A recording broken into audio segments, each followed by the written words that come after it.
guys, it's your girl Annette Harris, the host of Mind, Body, and Soul with Annette. Upcoming this Wednesday, December 16th at 12 noon Central Standard Time, we're going to discuss grace and grief during the holidays and beyond. I'm sure many of you can look back on this year and know that we have experienced a great deal of things. And some of us have experienced the loss of our loved ones. LaSandra Hutchinson, CEO and founder of Grace and Grief, will be my special guest. This is a young widow who knows what it means to experience grief with grace. And she wants to come to us and discuss how we can get through our holiday season and through the rest of our lives. And I encourage you to join me Wednesday, December 16th, 12 noon Central Standard Time. I'm waiting on you to come and get caught in a net. You are now tuned in to Mind, Body, and Soul with Annette, where your host, Annette Harris, analyze intriguing life questions and concerns, such as, do Christians suffer from mental illness? Have you wondered why they act abnormal? Or you may ask, what is really going on in their minds? Do you need a net? Well, keep listening for a biblical understanding of the psychology of the mind. Hey guys, welcome to another wonderful segment of Mind, Body, and Soul with Annette. I am your host, Annette Harris, and I want to thank you so much for joining me on this afternoon, for watching and or listening. Hey, we are live on my Facebook page, Annette, known as Annette. Get Caught in the Net. And we are also airing the audio portion of today's segment on my YouTube channel. So if you go to YouTube and type in Get Caught in a Net, you will hear the live audio. And then at the end of the show, we will upload the video portion. Now, I am coming on now because 12 noon, we normally like to start. And I would say if you see me on a Wednesday afternoon at 12 noon, that means it's time for you to come on and get caught in a net. I am so excited about today's segment. We are actually waiting for our guest to come on in, but we are excited because we are going to discuss a very sensitive topic. It is sensitive, yet it is definitely needed. And I am, we've gone through so much, and we can say we collectively, or I can say we collectively, this entire world, we've gone through so much in 2020. Little did we know, if you had asked any of us in December of last year, would we be going through any of this? I'm sure many of you would say no. But God has everything in control. We understand and we realize that, and we believe that. But so many of us have experienced great loss. We've experienced loss, and we've experienced loss in so many different ways, not just the death of a loved one, although that's like the biggest thing.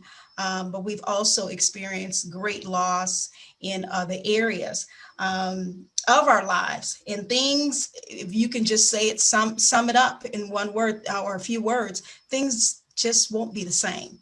They won't be the same. This year has touched us in ways that we just really couldn't even imagine. I am actually going to go on over here to my Facebook live feed and see who's all here as we await my guest. Let's see, I see you, Angela Elaine. Thanks for joining us. And then Michelle Hollins Casey. Is it Tamara or Tamara Farmer? I don't want to mispronounce your name, but thank you so much for joining me. I believe that's the young lady that was on Lady Beverly's live feed on this morning. And Sabrina Gallion, how are you, sweetie? Beatrice is on, and we appreciate you. And there are some other names here that I can't see. But as we are waiting LaSandra Hutchinson to come in to our live feed on today, I actually had her, Beatrice, did I say your name? I think I did. I just saw your name pop up again. But thanks for joining us. I actually had her on my show. Let's see, I think it's been a couple of years ago. Yeah, in 2018. And I reached out to her because of what we're going through this year. I wanted to see if she can come back and kind of give us a little bit more insight. You know, I always say, Carolyn, thanks for joining us. I always say our own journey, the things that we go through in life, sometimes we may feel that it's just for us. But I'm here to tell you that it's not. Whatever you deal with, whatever you go through, it's not just for you. It's not. And when you think back on your life, or to this point, a lot of times you're like, oh my goodness, I went through this, I dealt with this. But then sometimes what you dealt with or what you went through can help somebody else. That's why I say I don't believe what we go through is only for us. God has everything in control. One of my favorite scriptures, Romans 8:28, all things work together. And I firmly believe that, whether it's, and sometimes it may not feel good when it's working together. You know what I mean? But we can definitely be a help to one another. Deatra says, such an important and needed topic. Thank you. Yes, thank you. I appreciate you. It is. I was looking at, I took some time and I was trying to look at some of the COVID facts, if you will, prior to coming on. And I know we've hit, was it over 300,000 deaths due to COVID? Somebody can correct me if I'm wrong, but I believe that is the number, the rough number that we're looking at now. And I heard someone say, just think about that. If you think about that number, 300,000 who have lost their lives this year alone to COVID, then that means that there would be 300,000 empty chairs during our holiday season. And my heart breaks when I hear that number. It breaks. Someone's mother, father, sibling, child.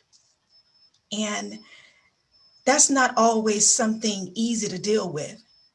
December has been known as, I think one of the psychology terms they say is sad.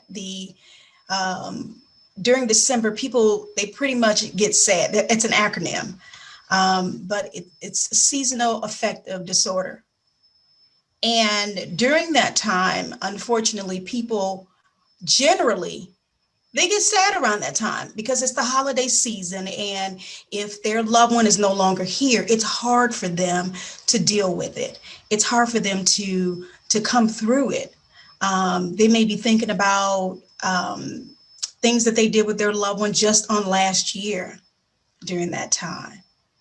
And I always say a lot of times when you do deal with a death in your family, the firsts are sometimes difficult. And of course, what I mean by the first are the first holiday without them, their first birthday, if they're no longer here, without them being here on earth. A lot of times those are the hardest times to deal with. But we have hope. We have hope in Christ. And I think that, well, I know that the reason why I wanted to do this show today is because we can be a help to one another. I don't want anybody to think that I'm going through this all by myself. I don't want anybody to ever think that. We are here for you. There are people here for you. You can talk, you can vent, you can get things out in the open. You can scream if you want. And as we go through, and I'm seeing you guys come in, I do appreciate you for coming on in. As we go through, what I want to do is actually bring up what they have, and many of you know the stages of grief, because my goodness, when we go through the grieving process. And again, the stages of grief is not only for physical death of someone. Okay.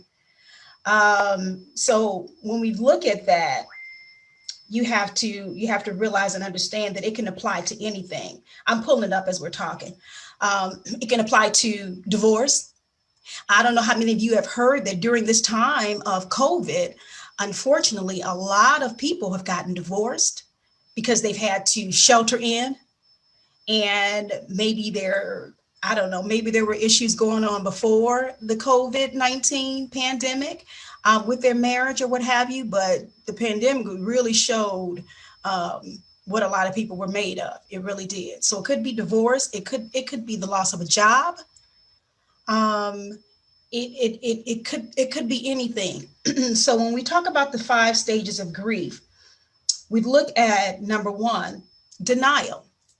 That's one of the first stages, denial. And I'm sure some of you that are on here now that have experienced death in your family or the loss of something, you have gone through a denial phase. And, it's common and it's human. And so don't think that you are alone in that thinking. Your loved one, if someone could have just been there like the day before, or what have you. I think I just saw a comment. Karen says, my uncle was fine on Christmas Day and he passed on Christmas Day. My God. And that's what I mean by you can add the term, that first stage of denial to that, just what Karen just said here. He woke up fine. So her family could have been like, oh my God, no, this can't be. He woke up on the same day that he died. So then they could be in a serious denial phase there. Then we look at other stages of grief, and I'm going to list those out because my beautiful guest has arrived. Anger is the next one, then bargaining, depression, and then acceptance. So those are the stages of grief. You guys can look that up, and we can talk about that a little bit more in this segment, but I was just kind of giving like a brief overview of what we are going to be discussing on today. And I have in my midst the beautiful LaSandra Hutchinson is here with me on this afternoon. She looks so beautiful. How are you doing? Thank you. You look so beautiful. I'm going to have to take that necklace from you after this interview, okay?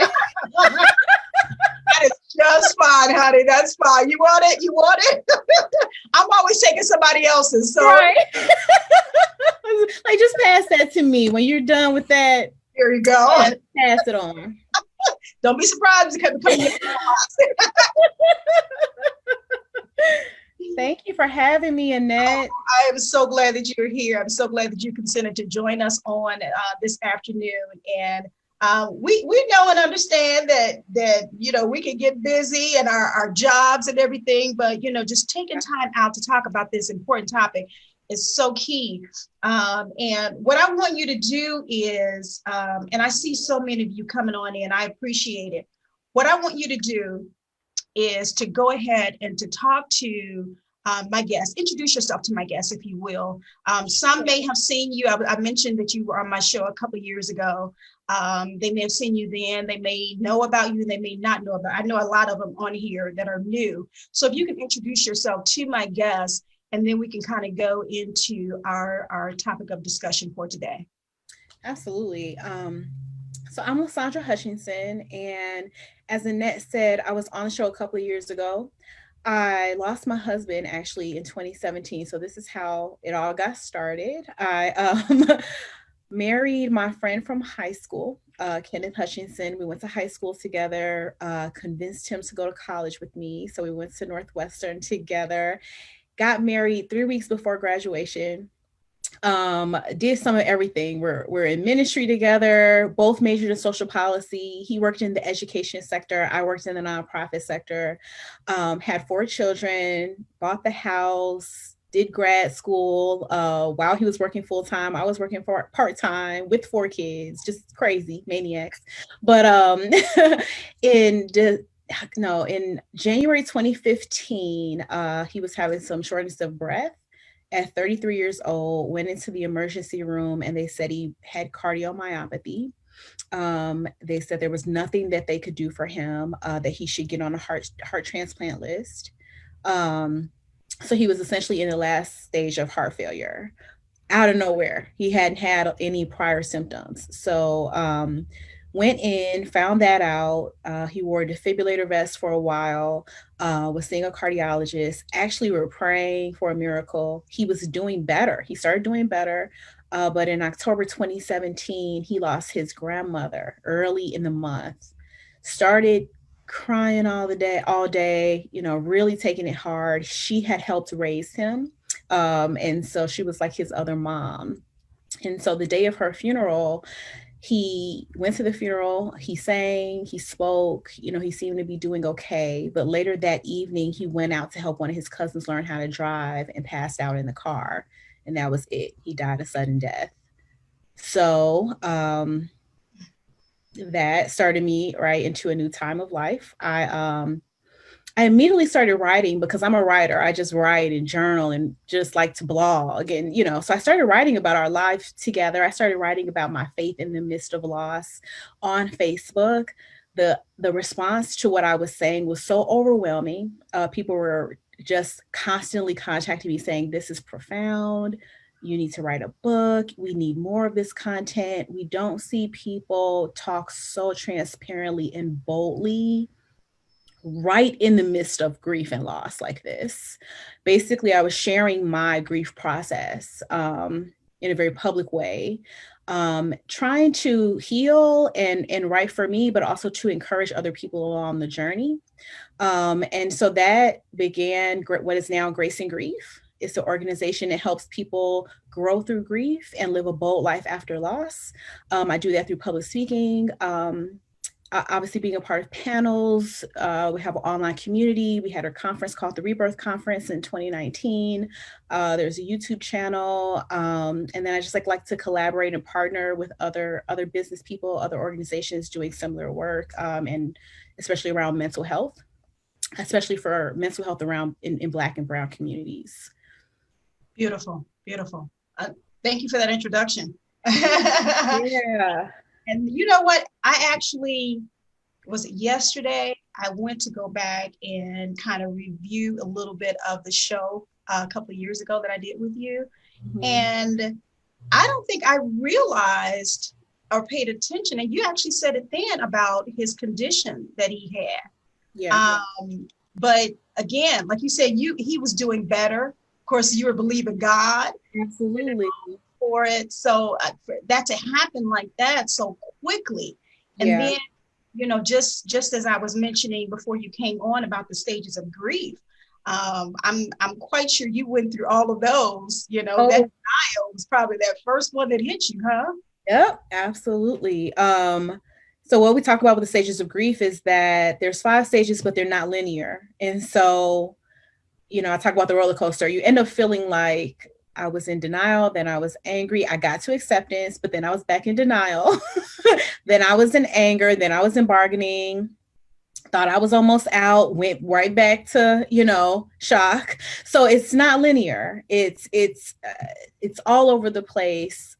Oftentimes we touch on those 5 stages over and over again throughout the process of grieving. So I was all over the place when I did a YouTube video called The Roller Coaster, where I'm just like, y'all, I am wow. Up one day, down the next day, up one week, down the next week. I was just very transparent about that process. Yeah.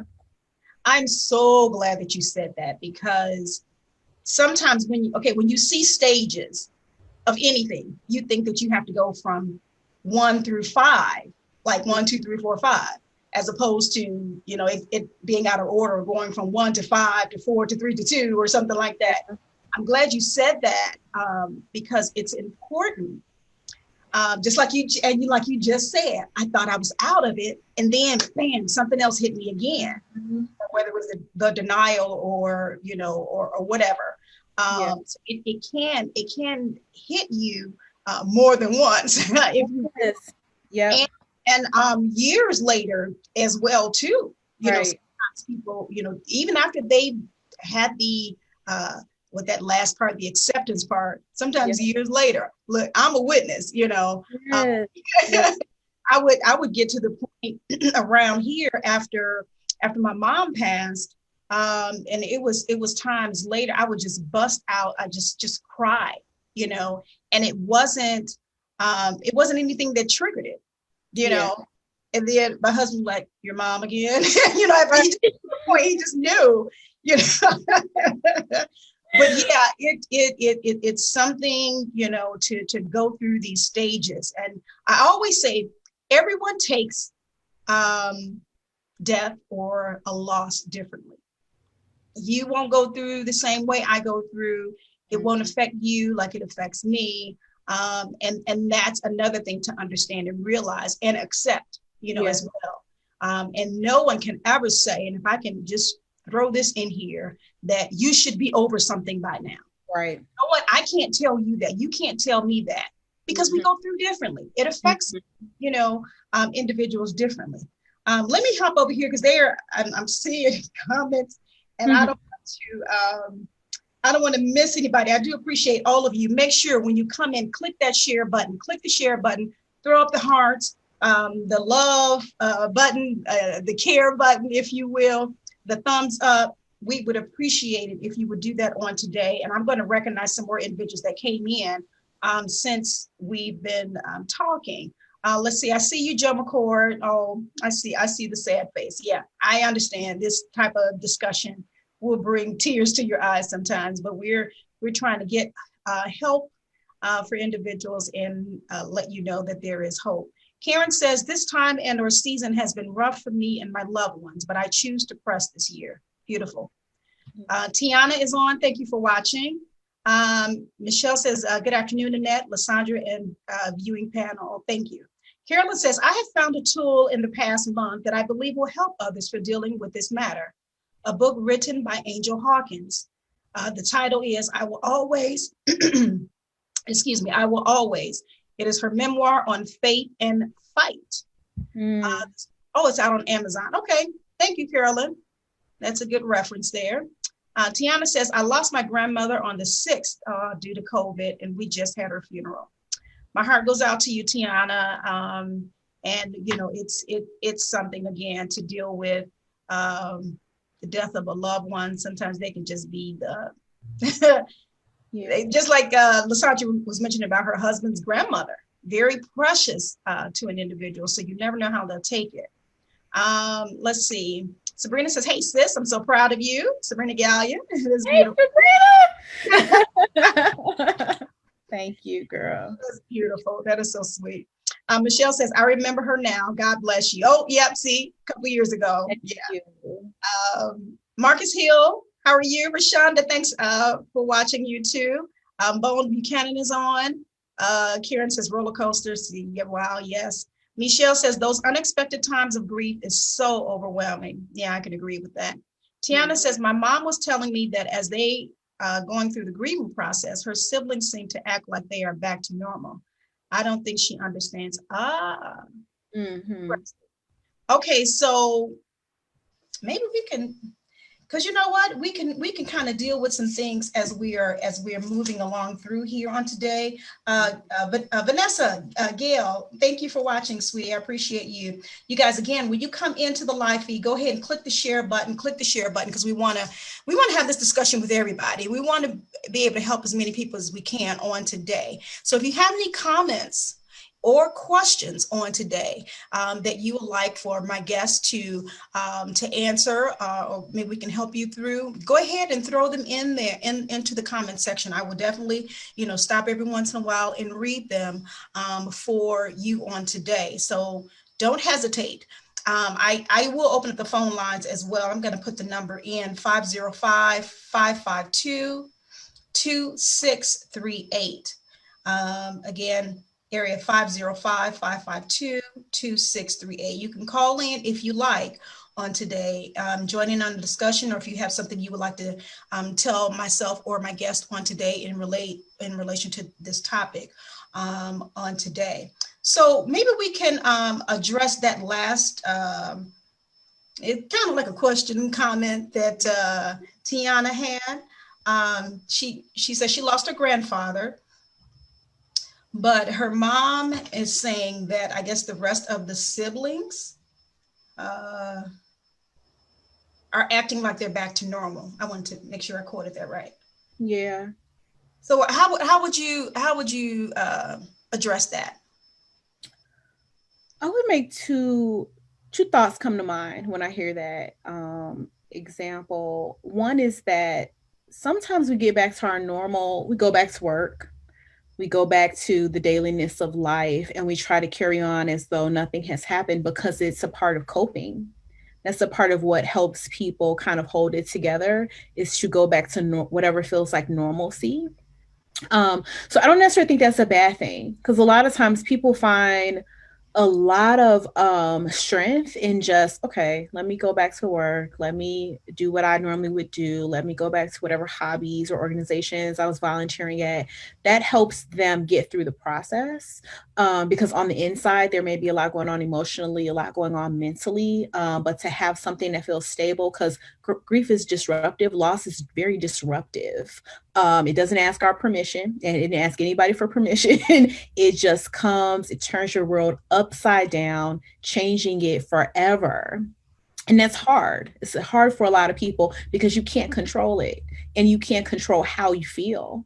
So people like to cling to what they can control. Going to work, you can control. Going back to whatever is normal, you can control. So a lot of times people would do that. And I don't think that's a bad thing. The second thought that comes to mind is oftentimes people are so overwhelmed, they just don't know what to do with it. And so they may say, okay, well, I'm all right, but they don't know where to put these emotions. People are afraid to explore these emotions. People are afraid to talk about it. You don't know who to tell. And so sometimes people just stuff it to keep going. That was a perfect answer. And I totally agree with you. And I love how you said when you can't control that aspect, you go to what you can control. Yes. Or you go back to your normal, if you will. But that's only a lot of times a coping mechanism, so they can kind of get through that loss or deal with it a little bit better. There may be 5 siblings, and let me make the correction. I apologize, Tiana, that was your grandmother that passed. So forgive me, I think I said grandfather earlier. But there may be 5 siblings, and 2 of them may be just taking it really hard. You may have one that's stern, in there, just firm, and they're not really going to show their emotions. Yep. And maybe, somebody else probably go back into throwing themselves into their work or into whatever, just to help them, to be able to get through dealing with that loss. And thank you for saying that that's not necessarily a bad thing. I just said right before that everybody deals with death differently, loss differently. And so that's a prime example what Tiana just put in here for us. Elder McGee, I do see you watching. Thank you so much for joining us on today. Let's see, there was another comment here. I want to go back to this before we move forward. She said, thank you, LaSandra. That makes sense. She also tries to keep busy, and it's been helping her. So she said, thank you. Wonderful, wonderful. Okay, Tamara says, my brother died last month. He had sarcoidosis. Oh, okay.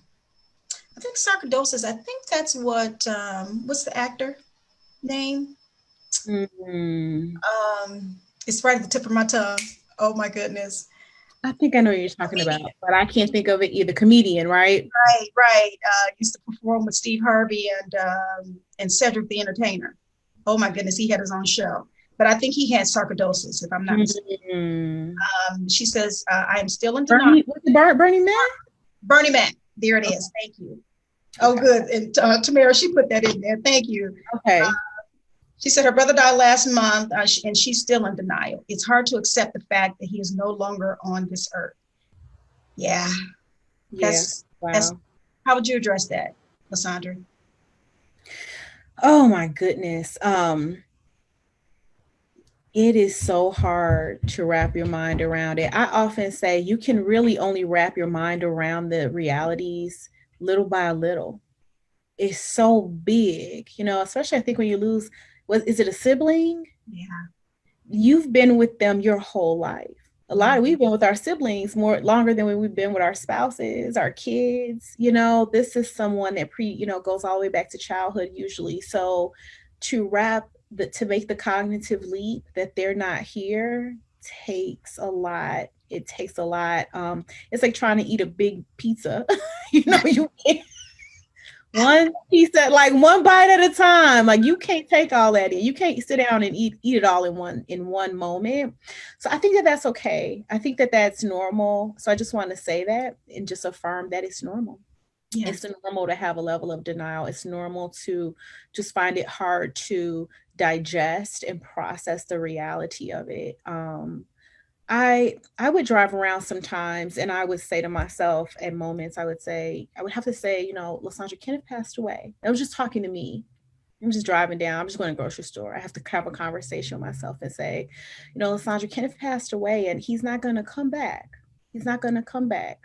So that means, and then whatever that meant, right, in that moment. And I would do this a lot because it's hard to process. So I think that sometimes having those conversations with yourself, taking the time to grieve, taking the time to maybe look at old pictures, even reminisce on good things, good memories. I did a lot of reviewing what this person meant to me. And that really was what Grace and Grief was built upon. I'm basically reviewing my life with this person. And trying to convey and even find out for myself what impact did this person have on my life. That helps to digest it. It helps to figure out how to incorporate them as we move forward, knowing that we are taking them with us, even though they're not physically here. Yeah, beautiful. Yeah, I believe I experienced something like that as well. Like, when you say it out loud, it's almost like it's therapy for you, or the reality check, if you will. It's a reality check for you. Yes. Yes, because it's like, okay, they're not coming back, so you have to, and God left me here for a reason. So I have to do something. All of that. It's a pep talk. It's a pep talk. You gotta get into it. Yes. Yeah. I'm still here because God has a plan for me. He finished his course. God must have thought he finished his course, but I still have something to do. So I got to do it. And it was just a constant reviewing of what was true and finding ways to ground myself in the reality in a way that was gentle, though. In a way that was gentle. Mm-hmm. Yeah. Beautiful. I love that. When I went through the death of my brother, I did not go through in a healthy way. Mm-hmm. I didn't realize that until later. Mm-hmm. I was young at the time, 15 when he passed. Unfortunately, he was murdered. Many of you know the story. But the way that I dealt with it, I shut everybody out. If you were not blood related to me, I didn't want to deal with you. Wow. I didn't trust anybody, Wow. His life was taken, so at that point, my young mind, I'm like, okay, I don't trust anybody. So if you weren't, I didn't want to deal with you. I didn't even want to talk to you or whatever. I shut down. I literally shut down, and I would keep the lights on at night, the TV on, and it was just like that was the only way for me to even get some sleep. And I recall years later, because that was like going into my sophomore year of high school. I recall years later, after I graduated from high school, some friends of mine told me, they were like, you know what? You were a zombie when you came back to school. They said you were just literally walking, going from class to class, and was just like, and and I can only imagine what they were seeing. You know what I mean? It was just like my body was there, but mentally I wasn't there. Yeah, no, that's so real. My children and I often say that we don't remember the first year. It was a blur. Even though I had them go right back to school, we tried to go back to our normal, but they don't even remember. They're like, they're so confused. Like, was that year? And I'm like, no, that was the other year. This was the year after that. They're like, I don't even remember that year. And I think we were just, like you said, zoned out, just going through the motions, but everything felt almost like a dream. Yeah, it wasn't even real. It was hard to even feel like it was real. So that is, I definitely identify with that. It's very normal. You are almost just kind of crawling through. Oh, yes. Yeah, definitely. And then like, and wait, and if you go back to church, like right after it happens, and then I'm just a ball of tears. You see people. Volunteers. Right. I don't know. It just hurts so bad. It really did. But we're still here because that happened in 1983 when he passed. So yeah, it's been a while. Let me go here to Facebook. I see you. Is that Lou Berry? And thank you guys for tagging individuals. I appreciate that. Is on. LaScott is on. Michelle says we should also note that not all grief is related to death. That's correct. I said it in the beginning. That's so good. Yeah. Is one of the main factors of our grief. It is not the only circumstance that causes us to grieve. That is so accurate. Carolyn Smith, thank you for watching. I appreciate you. Unfortunately, she just lost her sister on last week. And let's see, Karen says, I lost 40 pounds in less than a month when my daddy passed. Wow. I only remember one thing of his homegoing service. That weight came back.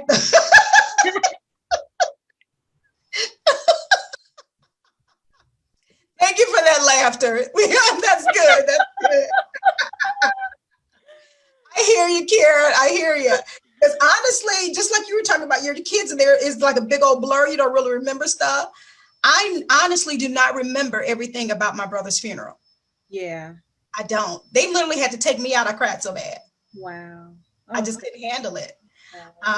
But the crazy part, and I'll just throw this in and I want to move forward because I want to address Michelle's comment, is prior to his passing, to his death, I had a dream about his funeral. Prior to him passing. Oh my God. But I didn't know that that's what it was. I had a dream that we were at our church because we attended Monument of Faith with Elder Hinton at the time. And I dreamt that we were sitting in service and that place was packed. It was packed to capacity.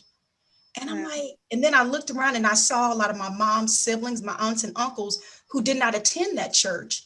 I saw other people who didn't attend that church who were there. I'm like, why are they here? As I thought back on it, it was his funeral, and his funeral was packed to capacity. People could not even get in. Yep. Yeah. So,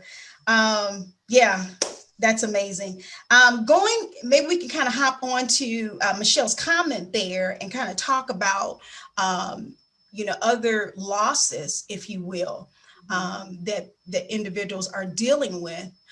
Because, as we're trying to help people to maneuver and get through this season and beyond, because I did that on the title, as we try to maneuver to get through this, there's so much that we have to look at. Loss of jobs, and then again, things just aren't the same anymore. So there are a lot of losses. How would you talk to the other losses, or have people to kind of look at it? Absolutely. So I also work at a nonprofit organization, and I've always done some type of violence prevention work since I was a teenager. And so I do grace and grief. I also do some domestic violence work. And one of the women I work with is a counselor. And so we did an interview a couple of weeks ago for that organization about grief, and talked about the same thing. One of the things that came up in that conversation was this idea of collective grief, we had read an article, I think it's in the New York Times, that was written in the beginning of the pandemic about the fact that globally we were grieving because of the loss of normalcy. And that we were also experiencing anticipatory grief because we didn't know what was going to happen next. And so this is just a grief of my daily life has pretty much been snatched from me out of nowhere. I don't know what's going to happen. I don't know when things are going to become normal. And that evokes grief in and of itself. Sadness, denial, bargaining, anger, shock, all of that. And then finally, we have to come to an acceptance place where we say, okay, we got to make the most of this, which many of us, I think, have experienced that grief over the pandemic itself. And then there's layers to it because, like you said, there's loss of jobs for many people. I think even when you think about people in the health industry, I mean, people that work as doctors, nurses, surgeons in the healthcare field, that has taken on a whole nother meaning in this time.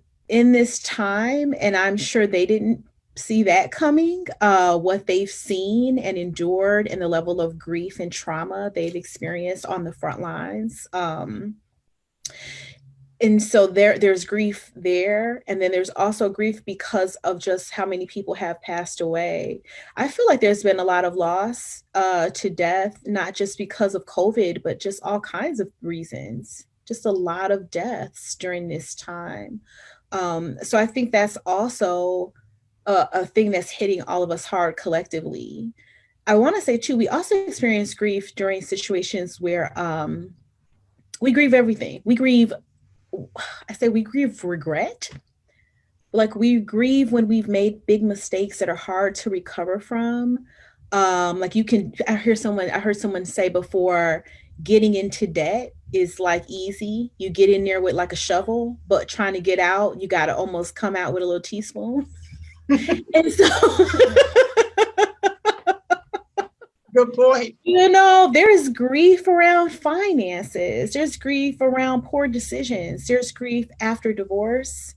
There's grief after abuse. If a person has suffered abuse in a relationship, there's just so many different kinds of grief and reasons that we grieve. And it's kind of a reason why I feel blessed to be able to be in a position to talk about this issue, even though it's birthed out of a painful life experience, because it's so universal and it just crosses all socioeconomic, all gender lines, all backgrounds, all ethnic, all religious lines. We all have been impacted by grief. So, yeah. Mm-hmm. That was beautiful. And the first thing you said, I'm still stuck back there. We're grieving the normalcy. Yeah. We're grieving that we don't have that normalcy any longer. Yeah. And that is so true. I mean, if you look across social media, yes. That's the thing. And then people are having a hard time. I did some positive mental health tips on my YouTube channel. People are having a hard time with wearing the mask all the time. You know, it's like you kind of have to think about it. Like myself, if I go out, sometimes I'm walking out the house and maybe I don't have my mask on. I'm like, oh man. So then I started keeping them in my car. Yeah, a lot of people are. Yep. Yeah, because it's like, okay, you don't want to not have it. Yeah. Is that you just have to get it ingrained in your mind. This is the normal right now. Yeah. So it's like, oh my God, it's so different. But yeah, I believe honestly and truly that's the first thing that people are grieving is the loss of normalcy. It's just not like it was. And we're so we're trying to get back to that. Yeah. Before time, if you will. That sometimes it could hinder our progress, which, if you look back and they had to go into another shutdown because people, it was spreading more. Yeah. Karen said with the fall that it was going to come again. But I honestly believe that a lot of times people were, okay, it should be over by now. Let me just go on out and not being cautious and careful enough. to continue to wear that mask or what have you, and thereby. Yep. Yep. So many people are asymptomatic and don't really realize it. Let's see, Ava is over here on the watch party. She says Ava Perkins here, and she lost her dad this year. Oh, back in September. Okay, my heart goes out to you. I'm so sorry. I was talking with someone just last night or the other day, and you would be hard pressed to find anyone who has not been affected by COVID, whether having it and overcoming it, or knowing someone that passed away from it, or what have you. You'd be hard pressed to find someone that hasn't been affected by it. So that in and of itself is a lot to deal with. Would you agree? Absolutely. And I feel like we grieve at the trauma that people are experiencing around us, even if it's not directly impacting our household. When our family members have COVID, our friends have COVID, it's scary. It's scary because you don't know how this person is going to be impacted, if they're going to have symptoms that are easy to cope with, or if they're going to end up in hospital. Like, we don't know. And I just think that that's a level of living on edge that we're not used to. So that is also a part of grieving, that normalcy and just the feeling of safety. There's the loss of safety. Yeah. Loss of security. Yeah. Oh, you're bringing up some good points, some great points. My goodness. Let's see. There's a question here on the floor. Michelle says, how do you express to those who desire to prolong comforting you after grief? You know, the ones with good intentions, but you really needed to stop. Oh my goodness, that's an excellent question. Interesting question. A lot of people, I think, don't feel enough comfort, don't feel that they have enough comfort. I'll give an example to this question, to this point. So I had, I often say we were very well supported after the loss of my husband in every way. We had people here day and night. I didn't have to lift a finger. I didn't have to figure out what I was going to eat, what the kids were going to eat. I mean, we were just so well taken care of. And there were lots of calls, lots of messages, lots of texts, lots of posts. But I want to say probably on like the 24th day, I sent a mass text. I just was like, hey, now, if I don't call you,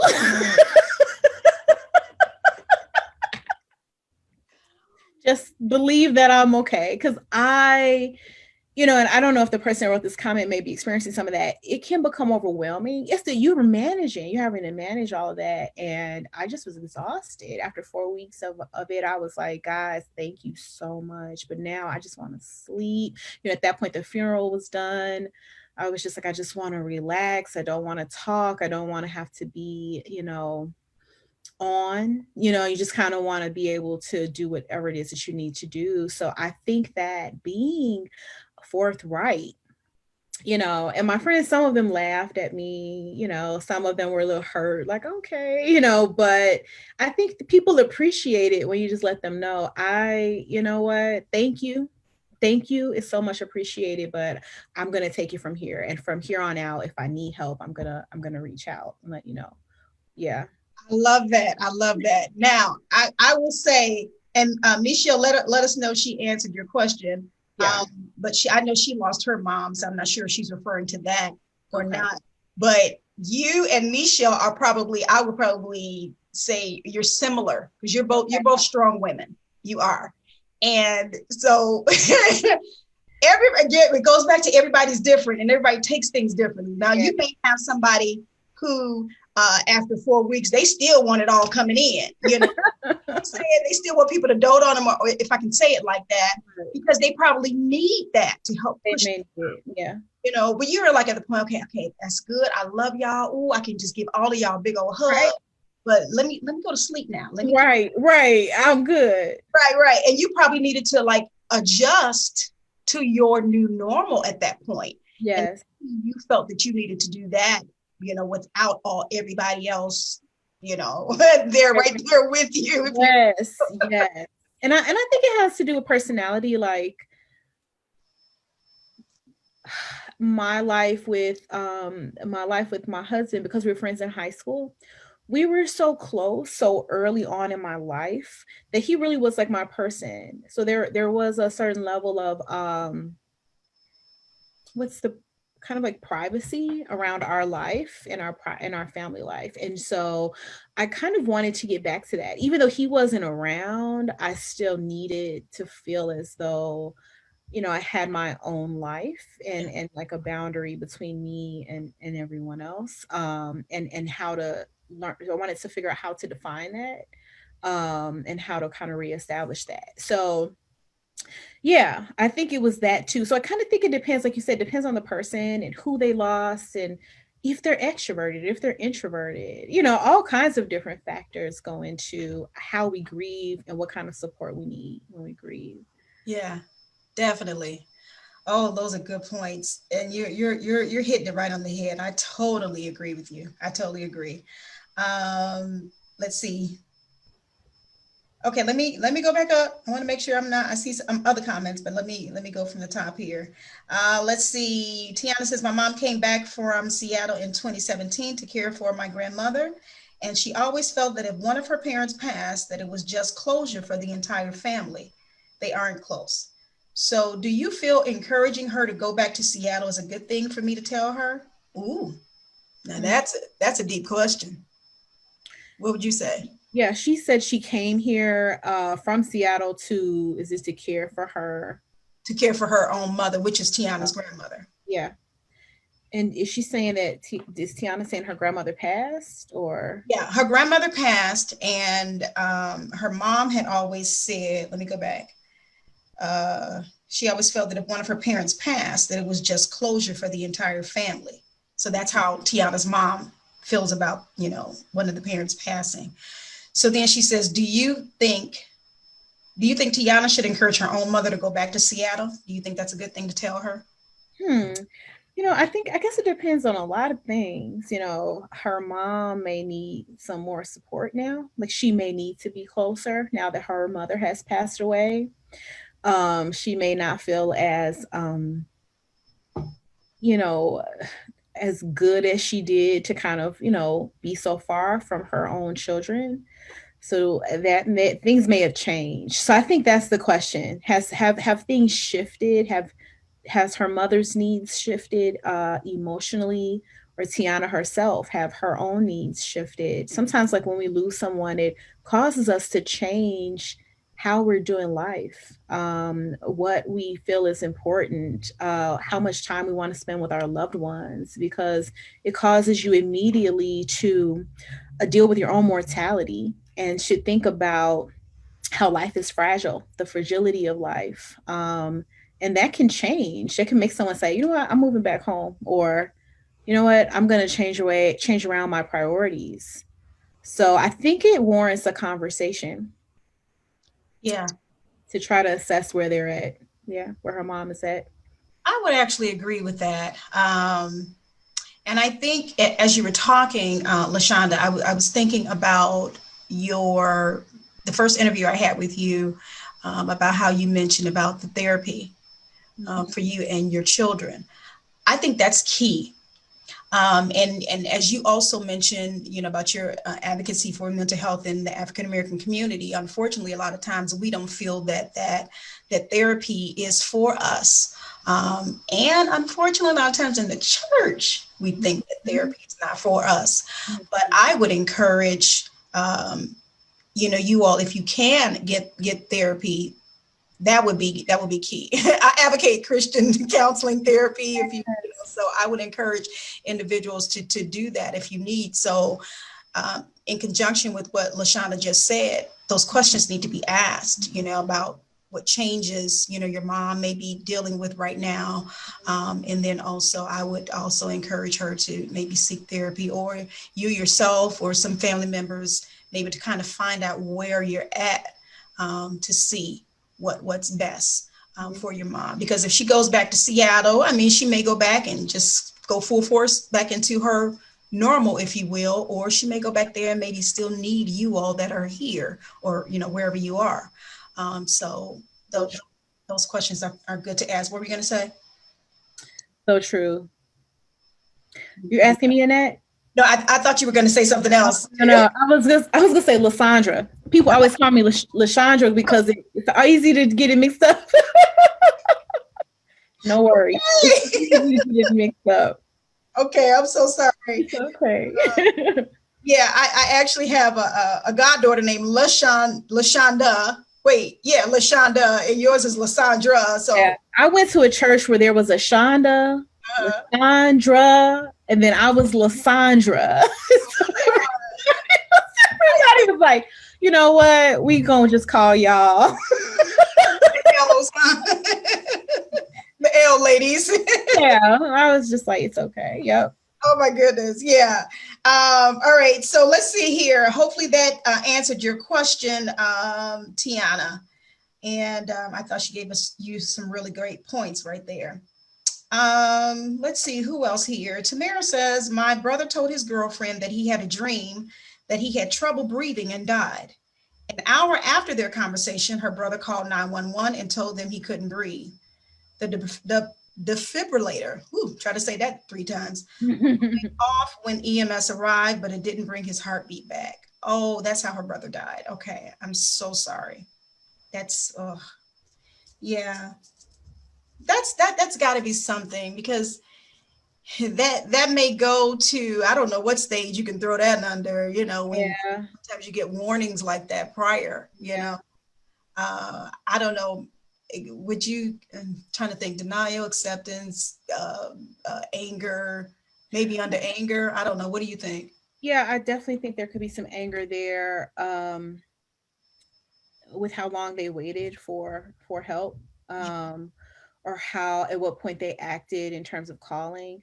I would also and I don't know if there's any issues of guilt there, but oftentimes we just deal with a lot of guilt about how we handled it, and we'll relive it, those moments from the time we learned about the dream to how long did it take before the defibrillator went off, and try to go back and relive and rework those moments, trying to figure out what could have happened differently. And so I want to say that is normal, but it's also a place where we have to we have to know that we can only do the best we can with where we're at in the moment. There's something called hindsight bias. I learned that in studying grief, where because you have lived the moment, in hindsight, you can see things that maybe you could have done, but when you were in it, you couldn't see it. You just couldn't see it. The person that you were, the information you had, the state of mind or emotion that you were in the moment, you did the best you could. I struggled with that a lot. Just trying to think, gosh, was there something more I could have done? And so it took a lot to work through all of that. But I would just say that to her, just if that's an issue, just let be at peace. Know that you did all that you could in the moment. Right. Yeah, that's good. That's good stuff. Thank you. Racine is on.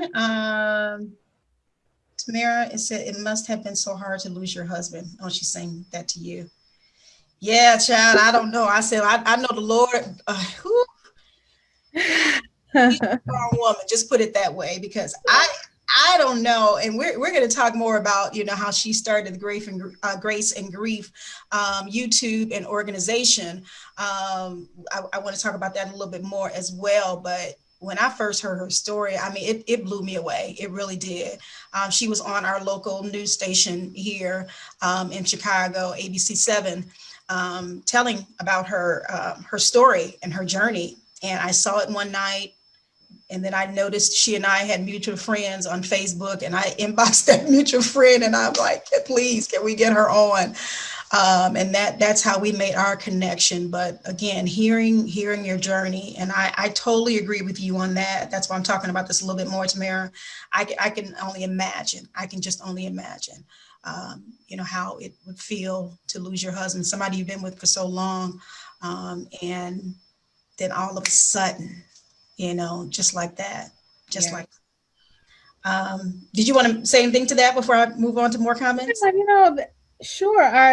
It's interesting. I don't know, Annette, have you gotten on Clubhouse yet? Have you been on Clubhouse, the Clubhouse app yet? Have you heard of it? y'all know I'm old. Now, what you talking about? What's Club? You are not old. You are not old. Let's keep that straight. That sounds like something y'all young folks have. What's Clubhouse app, honey? Clubhouse app is a new social media app where you can join different rooms and have like actual real-time conversation. You can't see anyone. It's not video based. It's audio based. Oh. It's like chat rooms, like old school chat rooms, but instead of typing, you're talking. It's been actually gaining a lot of popularity really fast, but I would say get on there. Yeah, you're not old. You are so relevant. You got a whole show. You know what? you stay current. So it's so funny because I was just in a room on Clubhouse talking about this, and I was making the point that if someone were to ask me prior to my husband passing away, LaSandra, what would you do if Kenneth passed away? I probably would have said, oh my God, I will fall apart. I would just be like, forget everything, and I can't do this, I can't take it. But we don't know what's in us until it happens. Say that again. We don't know what is in us until we go through it. And what is in us until we get in the fire. We don't know what's in us until we're tested. And when we're tested, what is in us comes out. And so I would not have been able to say, I don't think I would have said I would have handled it the way I did.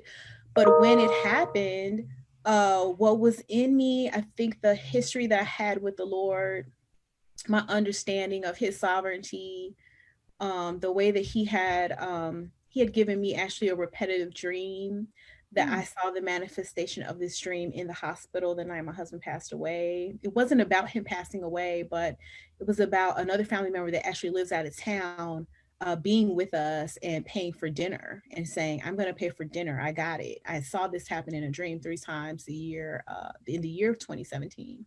So when my husband passed away that night, this relative who was from out of town, had never been over our house, was in town for the grandmother's funeral. So just so happened to be at the hospital and pulled me to the side and said, you know, whatever you and the kids need, please let me know, you know, and basically was saying like, I've got it. And so I knew in that moment, okay, I saw this happen, which I knew was God's way of letting me know I am in control and nothing has gotten past me, you know? And so I was able to say in that moment, God is sovereign. I turned to my friend and said, God is sovereign. Like, I don't like this, but God is in control. And so I would have never thought, you know, in my wildest dreams, you know, that would be my response. But it was, to God be the glory, I would say. But yeah. Wow. Yeah. We don't know until we're in it. Yeah. You're right. Oh my God. I say that all the time. And I always say, whatever's in you gonna come out. So come out. Whatever's in you is gonna come out. So real. And I mean, it could be good or bad. I mean, you know what I'm saying? That's what I said, good or bad. That's we don't know until we're tested. Yeah. Right. Oh my God. Yeah, thank you so much for sharing that. Let me see here. Oh my goodness, there's so much more here. Carolyn says, right, you don't want to talk about it. Say I'm okay and want to move forward. I think that was in response to Michelle's comment earlier about wanting to move forward when people keep wanting to help you. Yeah. You know what, and I'm just gonna answer that, Michelle, I'm not sure if you're still on or not, but we have to, all of us are gonna kind of have to feel it out. You know what I mean? Whether we are trying to help, you know, say for instance, if I was around you, LaSandra, you know, during that time or whatever, you lost your husband, I need to understand and know LaSandra, and I need to kind of feel her out as well, because honestly, that long mass text you did, you just shouldn't have had to do that. You shouldn't have had to do it. And I'm not saying you did it because people were just, you know, whatever, but you shouldn't have had to do it if they really, really, you know, would know you. Mm-hmm. And some, I'm not saying all of them didn't know you. They probably did, but probably just said, okay, I'm just going to keep, you know, being there for her or what have you. But I said all that to say, let's understand and know who the individuals are that are dealing with that loss, whether it's a loss of a loved one, loss of a job, or what have you. If I know my good girlfriend Michelle doesn't want to talk on, I got a girl, one of my girlfriends, she called me one time to tell me something real quick, and then we were about to head off the phone, and I was saying something else, and then before we got off the phone, she's like, "Okay, I got to go. You know, I don't like being on the telephone. It makes me itch or something like that." And I said, "Yeah, I know you. So let's just get off the phone." So I mean, I said that you have to understand who it is you're dealing with, and whether or not you're going to be bothering them or overwhelming them, or you're going to be helping them. So I just want to throw that in there for you, Michelle. So hopefully that will help you as well. Sabrina says, in those silent times, you can hear your thoughts and where you are. Also, you can hear God more and allow him to guide you through. That's true. That's so true. So true. Yeah. Absolutely. Yeah. Did you want to add to that? I'll add that I had some dreams, a lot of dreams in those first few weeks. This is what I like to talk about with grace and grief, because, we think, well, you lose your loved one. Even I've heard this so much with COVID. People thought, or people felt, well, I lost my loved one. They were in the hospital. I couldn't be in there with them. And it breaks, just like breaks the heart to think that they took their last breath or they spent those last moments alone. And I always like to say, God is everywhere. He never leaves us. He never leaves our side. Even when we're not there, he's there. Even in those first few weeks, I was having dreams of my husband in a house that kind of looked like our house, but it was an updated house with woodwork that like human hands could not have created it. He was so comfortable and cozy and happy. I felt like I was having that dream because it was as if the Lord was comforting me to know that my husband was okay, that he was good, and that he was with him, and that he was in his own mini mansion, and and I mean, we all have different faiths and backgrounds, but I think that in whatever our faith is, or wherever we're at with our faith, knowing that there's like a supernatural, and that there are other realms that we cannot see, and like trusting that they're well, that they're okay. And I just feel like there's so many things that happen in the heart and in the soul when you're grieving, that we can find comfort and that we can find grace in. So I just like to talk about that, because I feel like sometimes we don't talk about that. We don't often talk about that until we get in these kinds of conversations about grief and loss. That is so, oh my goodness. And you just reminded me, unfortunately, I've had a few in my family that passed away. I'll never forget when my brother passed. I would have dreams.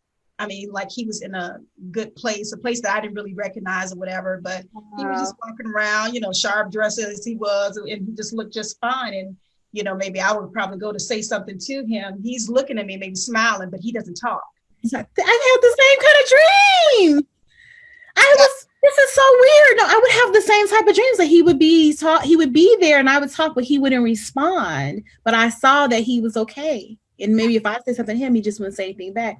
Golly, what is it? That's what I say. I feel like this stuff is beyond. Yeah. But you said it though. God is just trying to let you know they're okay. And because in our mind, we're thinking, oh my God, they're gone or whatever. And so because they're okay, God wants you to know that you can be okay. Be okay. 100%. That's it. He's like, I want to show you that they're okay so that you can know you can be okay too. You're okay. Because you feel a sense of trauma. You can stay in the trauma of it. And you need to know that when they walked out of history, they stepped right into eternity. Ooh. Yeah. And all is well over there. You don't have to worry. It's over here, right? We over here, but all is well over there, and so they're good, and it just brings a lot of peace, I think, when we can have that place where we can know. That helps me know, okay, if you got him, God, he's okay, then I can be okay. Let me move forward. I can be okay. Yeah. Right. And it should help you to get through. It should. It really should. Yeah, you're not the, and I'm sure some of you all here probably like, oh my God, I've had a dream like that too. Right. Trust me, we've all had that. Yep. And it's crazy. I think, I forgot whether it was when my grandmother passed or somebody else in my family passed. I think one of my siblings or something said, hey, did you have your dream yet? Oh, really? Yes. We should just, maybe I need to write a whole book about this whole dream around grief, because we get a lot in the dream realm around this topic. I mean, it's actually really powerful. Very, very much so. Very powerful. Yeah. Yeah. I recall when my grandmother died, I was so hurt by that. I was sitting in the choir stand in a dream, sitting in the choir stand one day, and she comes walking down on the floor and she's just smiling. Wow. I woke up and I was like, okay, you let me know she's okay. Woo. Oh, Lord, girl. It's unexplainable. It's like, see, this is the stuff that I'm just like, you know what? I don't even know how to communicate. Yeah. But these were things that helped me through. Beautiful. And they can help you guys through too that are watching us on today. If you're just not joining us, we're talking with the beautiful LaSandra Hutchinson. I said it right this time. The CEO and founder of Grace and Grief. She started a YouTube channel, I think she said about maybe 22 days after her husband passed. And this was to help her to get through her grieving stages and to deal with the death of her husband. So I have her on today's segment because we are in December. And as I talked about at the beginning of the show, unfortunately, a lot of times people deal with the seasonal affective disorder. They're dealing with going through the holidays without their loved ones anyway, but then 2020 was just something just piled on top of that. And so we just want to try and help you all to get through this process. And then I don't think we even mentioned, LaSandra, about how the fact that since the fall came, we went back on another quarantine, if you will. We're not able to spend the holidays with our loved ones, do the same traditions, if you will, that we're used to doing. So that's another loss that we're dealing with as well. So we're here, we're trying to help each other to get through this time. We really are, because it can be difficult. Let me go back to Facebook Live. I do appreciate all of you for your comments. Tiana says, I feel like my mom needs have changed, which is why she wanted to go back to Seattle. Okay.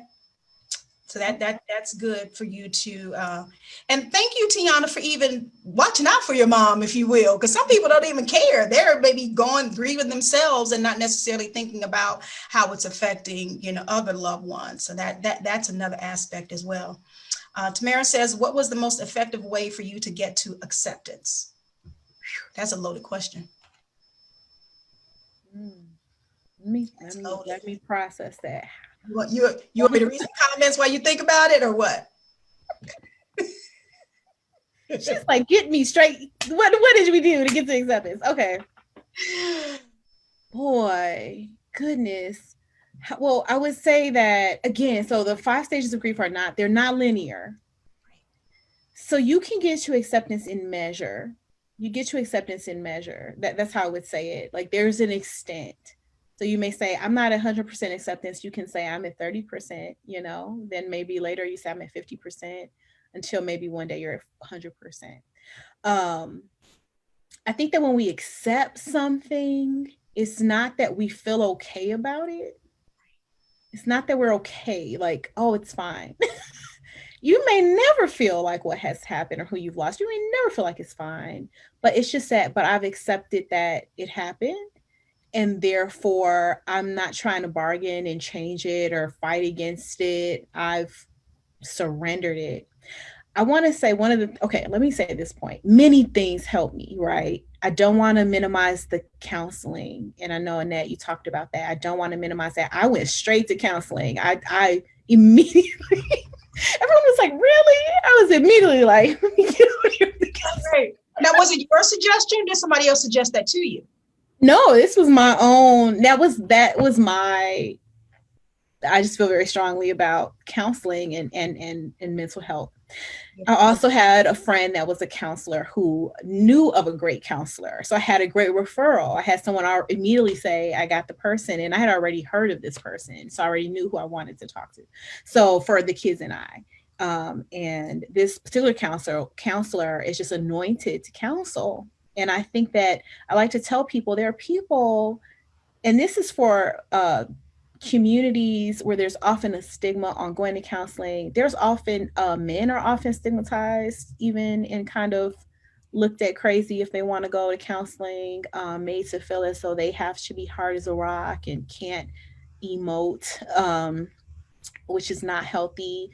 But for men, for communities of color, and in the church, I often say to people in the church, there's an anointing to counsel. God has gifted people with a word of knowledge, that they're going to get to the bottom of it faster than you're going to get to it at home. Listen, you know what I'm saying? Because God has given them something. God has put a gift in them.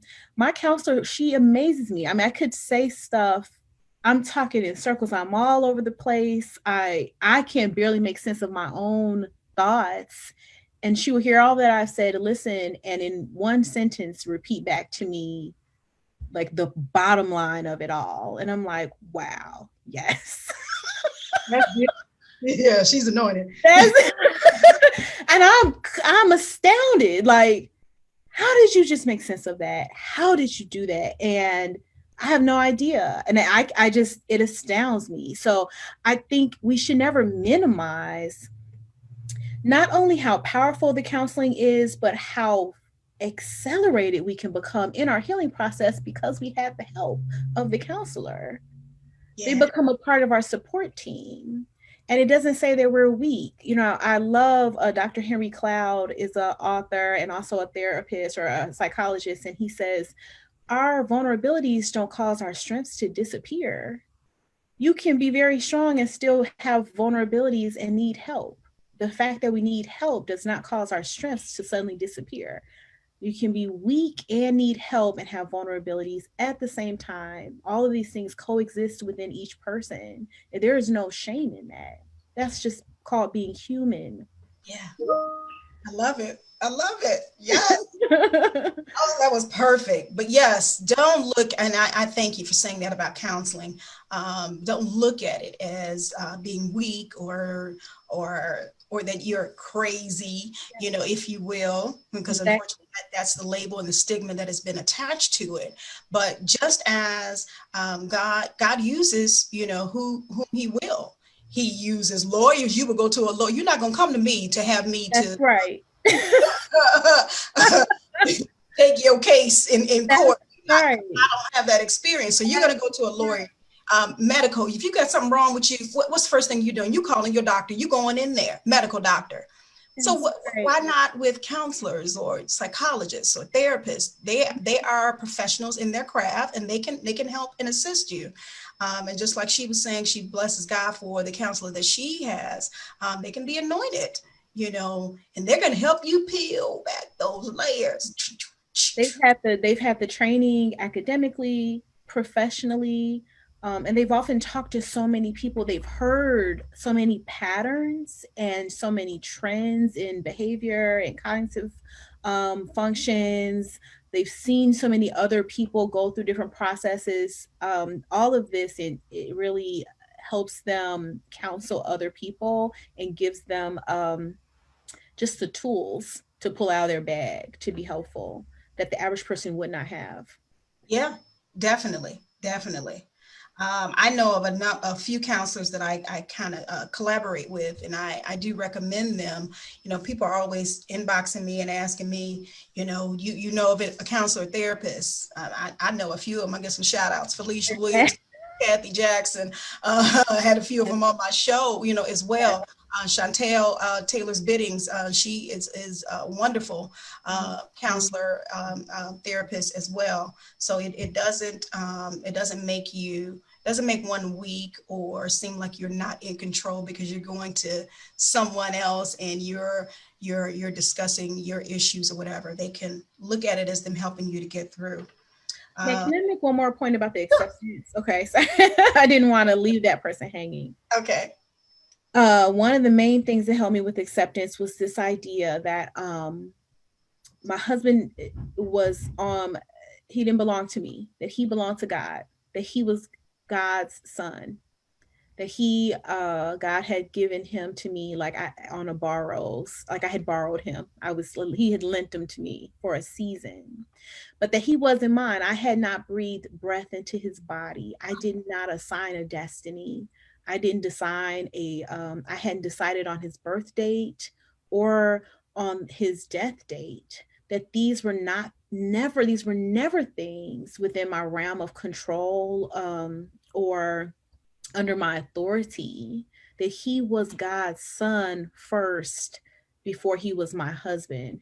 It helped me come to a place of like submission in my heart to give him back to God, to say, okay, I release him back to your care. Thank you for the time that I had him. Wow. Woo, you just, woo. That helped me. Somebody just said, wow, that's deep. That's the same thing I was just thinking. That is deep. That is very deep because it helps you to put things in perspective. And, you know, kind of help you to get through, because I know me, I probably still crying all over the place, but to think of it in that respect, yeah, he didn't belong to me. He was on loan to me, if you will. And, you know, I've heard different ones to say that maybe about their children or what have you. And that has helped them to get through, but that was loaded. Thank you. Thank you for adding that in. So hopefully that will help the question. And I'm trying to go back up. Oh, goodness, you guys, let me keep up. Let me keep up. I appreciate all of you all. Lady Beverly is on. She says, amen, had those thoughts with my dad. She just lost her father maybe a few months ago. And I appreciate all of you guys coming in on today. You all can know and understand what we're discussing on today. Michelle says, yes, let's normalize therapy. Yeah, I agree. And stop looking at it as it's, you know, something bad. Or even like sometimes I'm looking at some of these shows. I love to watch like shows like Law and Order, SVU unit. I'm just calling it that way. Sometimes some of the, you know, the police officers or detectives, they're going through things and they may have to go to therapy themselves. And so others are looking at them like, really? You going to therapy? Like, why? You know, so it's still that stigma. But just as Michelle said, yes, let's normalize therapy. Let's see, Carolyn says, I lost my father, my 14-year-old son, and my husband in a span of 5 years. Oh, wow, I didn't know. My goodness. She said it was difficult to heal because there was not enough time in between to heal. Yeah. Father in 89, son 91, and husband 94. Before I could heal, there was another death. And in-laws were passing in between, but we've got to move forward. Yeah. Wow, that's deep. Yeah, when they come back to back like that, those are sometimes can be unbearable, it seems. Yeah. What would you suggest with us in a situation like that? Yeah, interesting. I actually heard about a similar situation from a woman maybe about a week ago. Something very similar, but I think all in 2020 there were 3 deaths, like the death of her son, death of her husband, and maybe the death of her mother or father, all in 2020. That often makes me think about Job. You know, I think we always start thinking about Job because when you see a person under that much loss, experiencing so much loss, so much grief back to back to back, I often just think you have to give yourself the time. And I'm sure, you know, that has happened some time ago, but just give yourself the time to feel how you need to feel. And that's because there's no, you know, I'm good. You know what I mean? Like, how are you okay? Like, you really need to I always talk about authentic grief. You need to grieve authentically. And I think especially in those times, if you are in pain, gut-wrenching pain, being gentle with yourself, trying to just take care of yourself. I talk about that in Grace and Grief as well. Take care of your basic needs, like vitamins, getting outside, water, walking, whatever helps you feel good, because it can be like lifting a ton of weights just to get up and get in the shower after all of that, just to be able to keep your doctor's appointments, just to be able to keep showing up for life in general. So I often tell people, be gentle with yourself, do the things that are going to help you physically feel strong and healthy. And then again, the counseling, talking to a therapist, working with other people that are trained or have experience in helping people through grief and loss. Yeah. That's good. I hope you guys are taking this in because she's giving out some great nuggets today. Not only is she a young widow, but she started a foundation organization, but she goes out and she gives talks, and she tries to encourage the individuals who have experienced loss in their lives. So she's giving out some good information that you don't have to pay for it. I mean, I don't know how it's set up when she goes out for her workshops and different things like that, but please, let's take heed. I thought it was appropriate to have her again during this time as we're ending this year of 2020. Let's see. Tamara says, I am hurt because my brother died alone. Yeah, and you mentioned that. Well, I know we kind of talked about that in terms of COVID, you know, as well, because my heart, your heart just goes out, you know, no matter what, you know, or how the individual was or what have you. I'll never forget when COVID first hit, and we had actually in my own church, the loss of one of our members from COVID. And all I could think about when I heard that the individual was diagnosed with COVID, all I could think about is their spouse. They couldn't be there with them. Right. And I was like, Lord, please don't. I can only imagine. I mean, but you know, the Lord has his final say, and you know, took that individual on. But my heart was just going out. And then, of course, that's all you heard. You know, people were not able to go. You know, because of the pandemic, and it's just so hard. So I can understand what you're saying there, Tamara. Theo, this is on. I appreciate you. Let's see. Michelle says, your children, I'm sure, help you get through as well. Children give us so much hope, especially during difficult times. I want to stick a pin in that, because I do want to talk about your babies, because it's been 3 years as well. And I kind of want to, however much you want to share about your children, LaSandra, and helping even to get through, because I'm sure, I mean, there may be adults here on the live feed, but individuals may need to know how to help their own children through, grief and loss. I want to talk about that, but let me hop over here real quick to the watch party. And Ava, she says, as a personal marriage and family counselor, I find it hard to hide my emotions with clients who talk about the loss of their loved ones. One session, I use just as many tissues as the client. I can understand. And we bid you Godspeed in your profession. We thank you for what you're doing as a counselor, Ava. None of us know the future. We can only learn from the past to make us better. Okay. And then she also says, you get a lot of comments over here. Go ahead, Ava. She tearing up this watch party. I'm trying to see if I can see more of this one comment, but it won't let me. But I do thank you for coming in. She said she was angry in the beginning, that she didn't have a chance to say goodbye and with her loss as well. So yeah, she's talking about going through those stages. Stephen Harris, my good friend, thank you so much for joining us on today. Make sure you guys, if you haven't done so, please go ahead and click that share button and make sure that everyone else knows about what we are doing here. Let's see, I'm going back over. Theodis says, I lost my mom, Helen Ivy, 2 years ago. Yeah, I remember that. It hasn't been a day that I haven't cried. And don't you make me cry, Theodis. And crying is the worst. And the holidays because of her cooking. I don't even have the appetite. But God is healing me. Okay. And then that's another aspect, because he's talking about his grief. Yeah.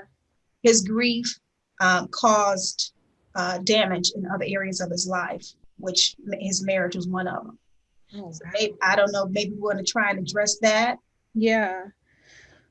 Well, so I often have this conversation with people that have lost children, right? Because the impact on the marriage after the loss of a child can be a lot. And I have heard different experiences and just try to help when I'm doing some grief coaching and trying to just pray for people and help them kind of get started on their process. We grieve differently. And so, like in the example with this man and his wife, I think it's hard because even if both of you are grieving the same loss, the way we grieve is so different because it's so unique to the individual. Oftentimes, too, as we discuss, men being able to communicate clearly and freely how they feel can be challenging, especially because just even in society, there's so much just crazy, shaming of men in terms of allowing them to be vulnerable. And they may not even have the words, to be able to put it in. And so it can exasperate, especially a relationship if there was already tension or if there were already issues there, it can make it that much harder. So again, I think we talk about secondary losses as well. You have the primary loss, which was like the loss maybe like of the person that passed away, but there were secondary losses in terms of friendships, often marriages. People often leave their church home. Sometimes you lose the support of other folks you thought were going to be there for you. Loss of financial security. There's so many other losses that go along with a primary loss. And so for him, the marriage could also be a part of a secondary loss that he's experiencing. So I think, again, like the help of a counselor would make a huge difference. Trying to understand how is one impacting the other, or were those problems already there, but now that the grief is there, the grief is also, the grief is present, it is illuminating what already existed. I like to say too, when my husband passed away too, I had no sugar. My husband used to use this comment. He used to use this phrase, I ain't got no sugar. Like I don't have, I had no tolerance. I felt like I ain't got no sugar. Like if I had something to say,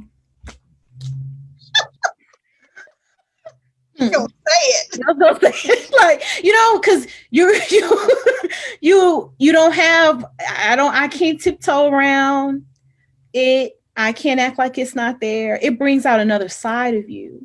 So you change. You could be very hard to deal with. I'm sure I was no walk in the park, So I feel like, you have to also think about that. How has the grief triggered aspects of your personality, issues that you were maybe already angry about, that now you're just putting it out there, your ability to kind of,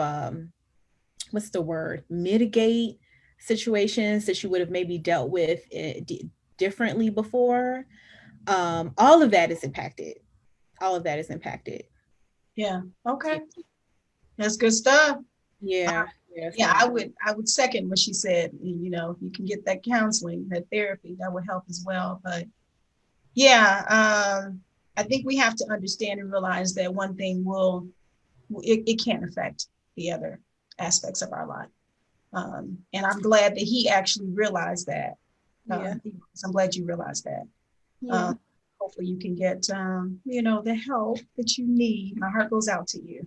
Yeah. Let's see, is that, I don't know how to pronounce that first one, but it says Bowie Morton. Thank you for watching. We appreciate you. Let's see. Oh, goodness. There was a question up here. I want to scroll back. Michelle Thomas, did you have a question? Oh, okay. I think somebody was answering something you had earlier. Okay, never mind. Let's scroll on down. So I'm trying to be good and get to all these comments. Let's see. Carolyn says, Tithiotis, I know how you feel. I was and still get like that during holidays because her son passed on December 6th. Carolyn Maxwell says, God walks with us all differently, but it is based on your own walk of faith. Yeah, I agree. Hey, Delisa, thanks for watching, sweetie. My heart goes out to her. She lost her daughter and I think her grandmother just recently. So my heart goes out. The other says he just lost his uncle and the services are tomorrow. He's trying to be strong for his sisters. I'm so sorry. Yeah. See, that's why I say, it's so much and it's just happening just all at once. And then, it used to be, it was outside of your circle, but it's like in your circle, so close in your circle now. It's like, wow, it just really throws you off. Michelle says, my sincere prayers of comfort and strength for you. I think she's talking to Michelle or Theotis. Okay. I see you guys. I'm still scrolling. Theotis says, and I even heard it from my mom, best friend. Okay. But Lady Beverly says, the pastor that eulogized my dad told our family that we were not giving daddy up, but giving him over to God. So that goes to your point. Yeah, beautiful. Oh, and sometimes it's just like, it's so hard to say that. Yeah, it is. It is. So hard. But but it's still true. Hey, Lanessa, I see you on. She says, I love Alessandra. I do too. Oh, love you, Lanessa. That is so sweet. Good support there. Sabrina says, I can remember when Kenneth's birthday came one year and you had people sharing videos to celebrate his life. It was so powerful and he was able to receive his flowers while he was here. Oh, wow. Oh, gosh. Yeah. I can't believe she brought that up. That was his last birthday, right? Of all, I didn't know that was going to be, that was his last birthday here. That was when he turned 35. To be honest, he was the kind of person that didn't want a lot of attention on him. And so it was a surprise. I didn't tell him we were doing this because he would have been like, stop. Can you please stop doing that? Right. So, surprise. And I just wanted to have everyone who wanted to participate to record a video. And so we had a Facebook, I just called it like a Facebook birthday party, where we flooded his timeline with video tributes throughout the day on his 35th birthday. But he did enjoy it. He was so blessed by it. I mean, he was kind of shy in that way, but he was a little bit like, oh my God, but he enjoyed it. He wrote me like an email later and mentioned it and said how much that meant to him. Mm-hmm. So God is so good. I felt like that was a divine moment of closure. Okay. That, almost like I felt like the idea had to come from the Lord because I had not done that before. So, and I had no idea that would have been his last birthday. So yeah, that was December 2016. And then he passed the following year. Yeah. Oh, wow. Yeah, that was definitely God ordered. It was, because you think about it, 35, people don't normally have like birthday parties like that. Yeah. On the, 40th or 30th. Yeah. Yeah. So, oh, wow. Well, I'm glad you got a chance to do that. And like you said, he was pleased. So thanks for bringing that point up, Sabrina. Thank you, Sabrina. Michelle says, someone told me to just let her rest when expressing my longing to talk to my mom one more time. Expressing, I understand, is in quotes, is a simple way to let someone know you're present when they are sharing their grief. Okay. What do you say to those people that tell you to just let them rest? I'm sorry, I didn't mean to make that look. Because she's. Here's what I say. Here's my advice around grief. I have a YouTube video. You guys go watch it because I thought it was funny. But on Grace and Grief on YouTube, I talk about the holiday blues.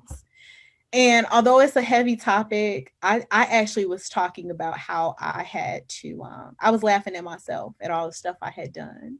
And my advice at the end of the video was just like, look, you do whatever you need to do. I don't care what you got to do.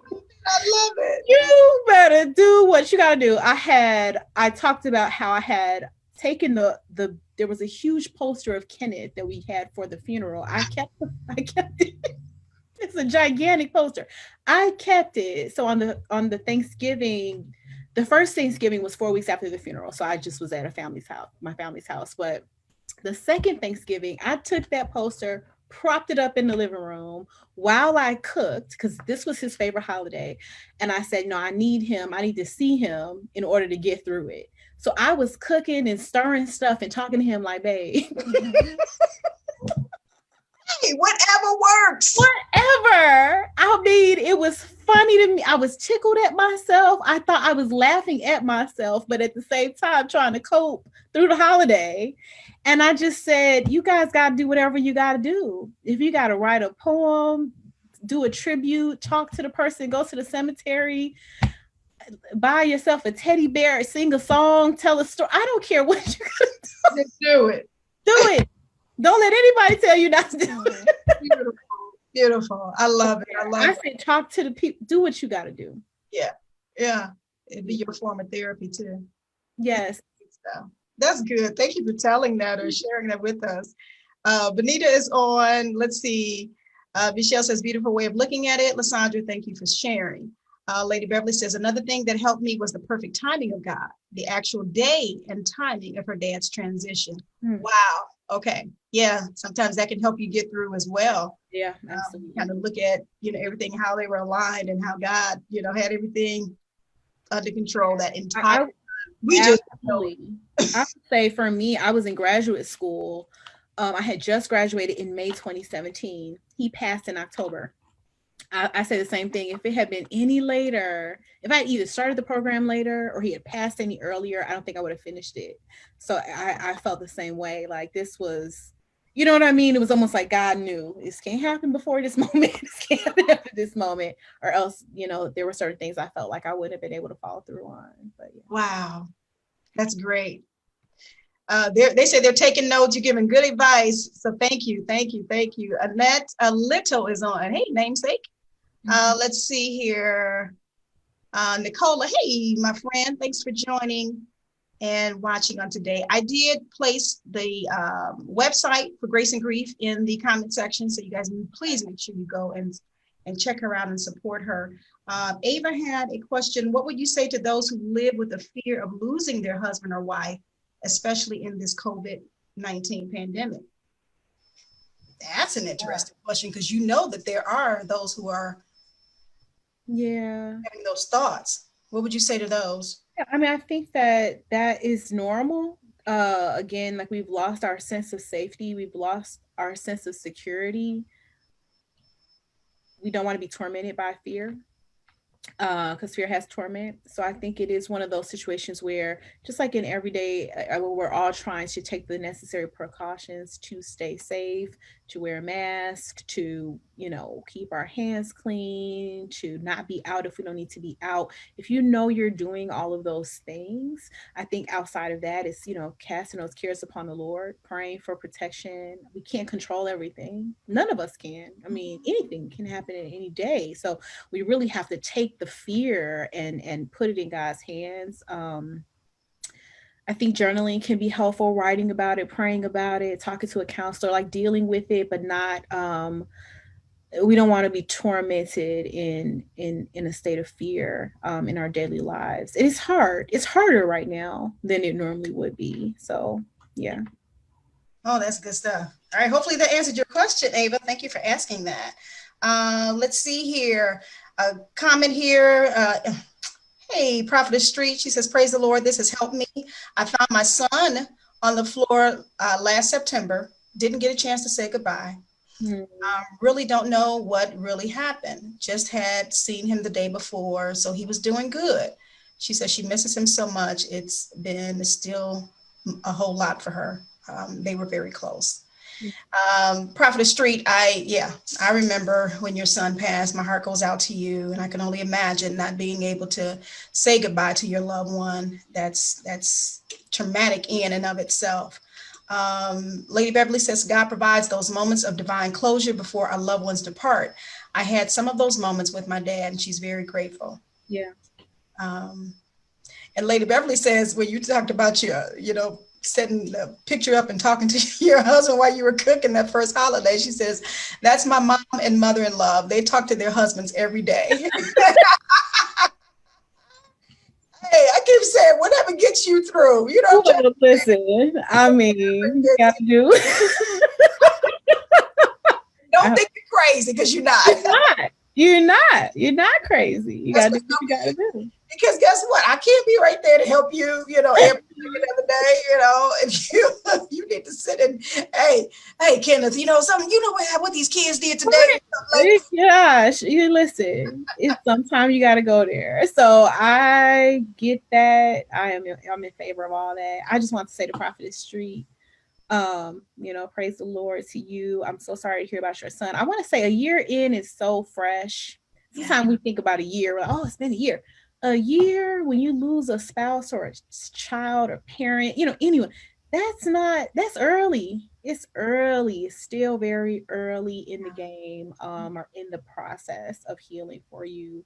And I just wanted to just also just affirm her in terms of the fact that I know she wasn't able to say goodbye, but you were a good mom for all that time, and you were close, and you had invested into your son all his life, you know. So you said it in the way you treated him down through those years. You had already said it, you know, and I'm sure he knew.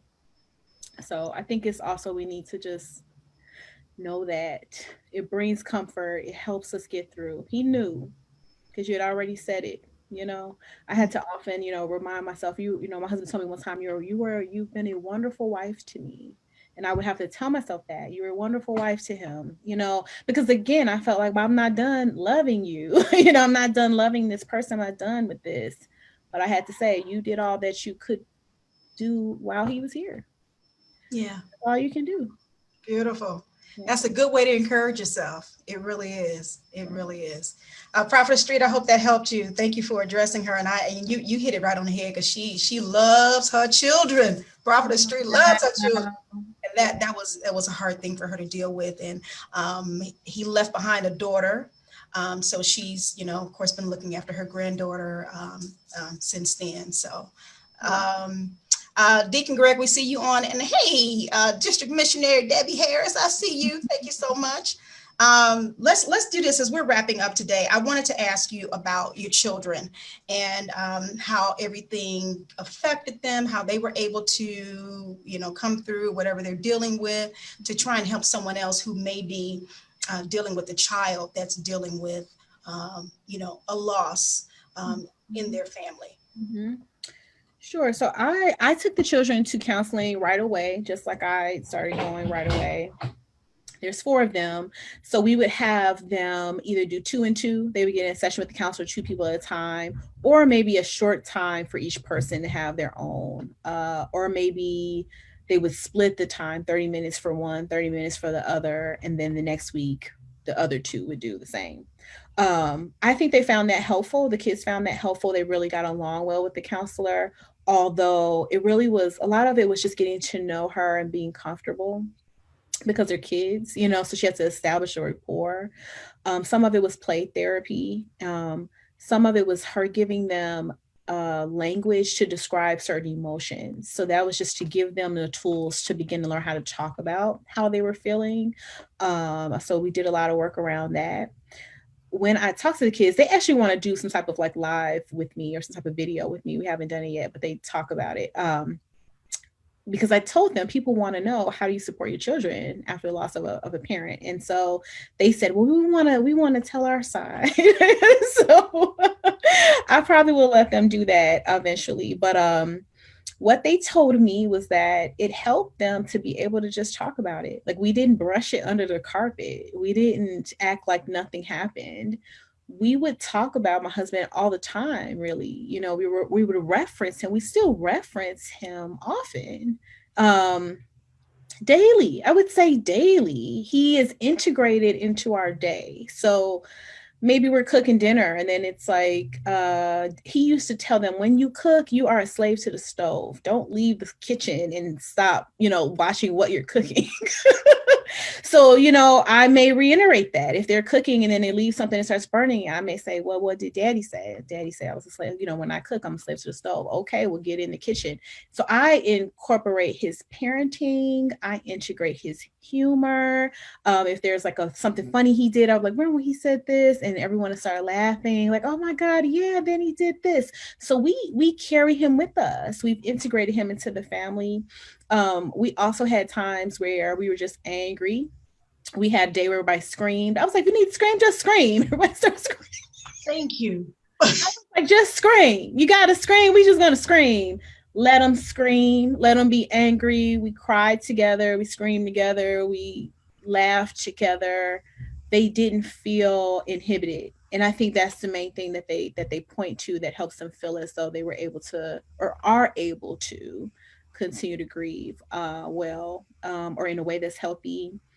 The other thing was they were supported. They felt supported by family and friends. So I thank God for those people that have continued to invest in them. You know, we've had family and friends that have continued to just show up, either to take them to dinner or to come visit with them or to buy them something or go on like little dates with them or take them to Five Below or Target, you know, just to make the investment. That has meant a lot to them. So I think the family and the friends, the village, just the village means the world. It takes a village to raise a child, especially one that's lost a parent.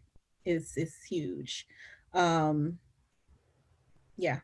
those are some of the main things. Oh, I love it. I love it. That's beautiful though, because what we have to understand is that our babies, the children, they have feelings too. Yeah. They do. And so it's not, we don't want to dismiss it. Yeah. And sometimes it could be easy. You know, you're dealing with your own, you know, feelings about it, your own grief, what have you. Sometimes people can maybe, you know, not necessarily think that their feelings mean anything, but it does. And then sometimes their actions and reactions are a result of, you know, their feelings and how they felt about losing that loved one. And so you want to catch that, you know, before it gets out of hand, if you will. So you want to try and deal with the children.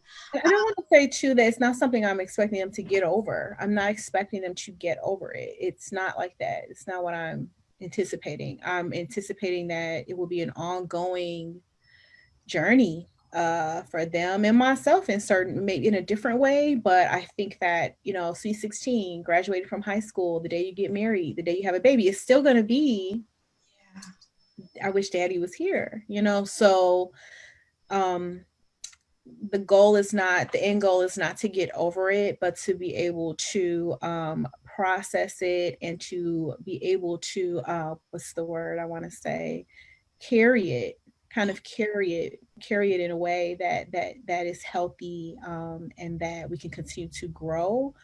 The whole premise of Grace and Grief is that the soul can grow through loss and that you can live a bold life after loss. And so all the content that I create is to communicate that and to help people do that. Beautiful. And I'm telling you, please, guys, make sure you get to her website, because she's got a lot there that she can that will help you. Like she said, there are some funny moments, you know, some things she just dealt with reality, you know, of things that you kind of feel, because sometimes you may not realize, oh, I may be feeling like this at this point or whatever. Is this normal or what have you? So she's dealing with a lot of that. And what a time for you to check out graceandgrief.com in 2020. She started this back, of course, when her husband passed. I know she didn't think, okay, in 2020, this pandemic is going to happen and, you know, people are going to experience a lot of loss, if you will, but it's here for such a time as this. And I believe this message that she has is for such a time as this. I'm going to read a couple more comments, and I'm going to play that spoken word that Elder Kevin McGee penned for us on today before we exit. Theodis, I see your question. Yes, I will get you information about a counselor. I have a plethora of them I can give to you. I got a few of them. Rita is on. Thank you for watching. Lady Beverly says, I remember my mother calling me to see how I was. I felt bad because I should have been calling her, but I didn't think I could because of how I was feeling. And that's another aspect of it, because you can lose yourself. You know, if you will, you're so busy, like she's concerned about her mom for losing her husband, which is her dad, you know, but then Lady Beverly got to see about herself too. That's right. And it was okay. The parent was trying to see about the child, so that was okay. But I understand what you're saying, Lady Beverly. She's a strong woman too, so that's probably something she had to deal with, as well. Let's see. Lanessa says, "You are amazing, always have been, and now more than ever. Keep up God's work by being you. I know that your husband is proud and overjoyed to have you as a wife." Proverbs 31 fully. Lanessa, you're gonna make me cry. My goodness. Break us down. Oh my God, Lanessa, girl, thank you so much. That was beautiful. Oh, thank you for you. Oh my goodness. See that it's good to have these good friends. I'm telling you, it's won't they bless you? My God. Bless you. Get through. My God.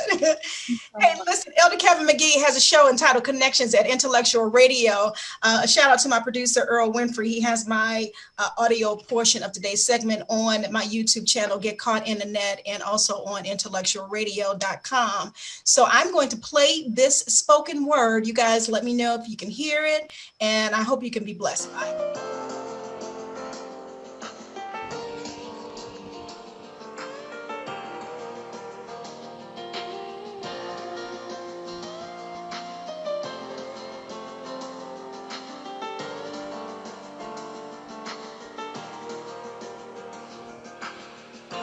Grief tried it, but could not succeed, could not destroy what it did not create. Though you sought to dismantle her faith and destroy the heart of a queen, all you did was make her stronger. You wanted her to give up on life, but instead you caused her to take charge and embrace grace. Healed from the inside out, the only visible sign is the smile that she now displays. However, not the smile of simple happiness that is usually displayed when something good happens to us, but her smile is one of joy, which is symbolic of her healing and her strength, and a slap in the face to the enemy that sought to tear her down. And did I mention the queen has a resiliency that can't be erased? Her eyes yet sparkle with the hope and expectation that grace will complete its work in her and her family, for her children serves as her crown, and she wears that crown well. So all hail the queen who is commanding each day of her life and doing her best to live her best, because just like grace, she is amazing.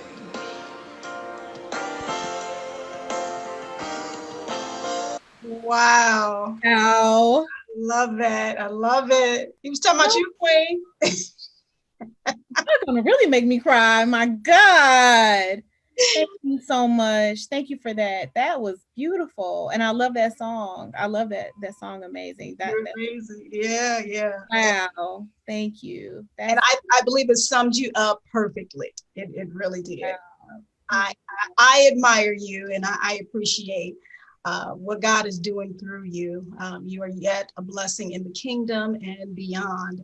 So we thank God for you heeding to whatever the Lord has instructed you to do. I thank you for starting up Grace and Grief, the YouTube channel. You probably didn't think it was going to be like this, I'm sure. I did not. And thank you for all that you're doing. I just want to say I appreciate you. Obviously, you've been faithful, and you stay on the wall, doing your part. So I just want to tell you I appreciate you. Thank you for having me and asking me back. This has blessed me. This honestly has really blessed me today. Beautiful, beautiful. Well, as always, you did a wonderful job. Everyone is enjoying you. I think they're enjoying that spoken word as well. Uh-oh, Sabrina says, I hear, arise, queen. Uh-oh, watch out now. Wait a minute. Watch out. I saw that comment. I'm like, ooh-wee. I receive it. Arise. I love it. Yes. Oh my God. God is so He is so faithful. And I'm so glad to know him. I really am. Carolyn says, I'm at work, can't comment like I want, but this has been a very good session. Keep up the good work. Praise God. Glad you're able to join in. Lady Beverly says, thank you so much for your testimony on grief and loss. Blessings to you and your children. Thank you. All right, wonderful, wonderful. Yeah, they're all enjoying it. So yeah, this is great. I have enjoyed myself, and I'm glad that, like you said, you enjoyed it. So I'm glad you enjoyed this time. And thank you again for coming on again to Mind, Body, and Soul, to come on and get caught in the net. I appreciate it. This is not going to be your last time. I did this last time, didn't I? We had a good time last time. We did. I said that. I said it. I'm saying it again. Yeah. I appreciate it. Oh, you're welcome, Tamara. I'm glad you guys were able to join. And then I hope, let me go back to my watch party real quick before I get out of here, making sure there's nothing else there. LaSandra, you're our blessing. I will reshare this broadcast. Thank you. That's from Ava Perkins. So Ava, thank you so much for being over there on the watch party. Guys, I'm going to get out of here. I'm going to let LaSandra get back to her work and whatever else she has to do, tend to her beautiful children. I pray for them. I pray for you as well. I bid you Godspeed in all that you go to say and do. And make sure you arise, Queen. Make sure you arise. Rise on up. Keep doing what God has you to do. Woo! Oh, you will be blessed because we are blessed. So whatever God gives you, you continue giving it out to help other people. So, all right, guys, make sure you go to my website, getcaughtinAnetradio.com. You can go there to hear past shows, upcoming shows, anything you want to do to try to keep up with us so that you can get caught in net. I don't want you to miss out on anything. And until next time, come on, soar and get caught in a net.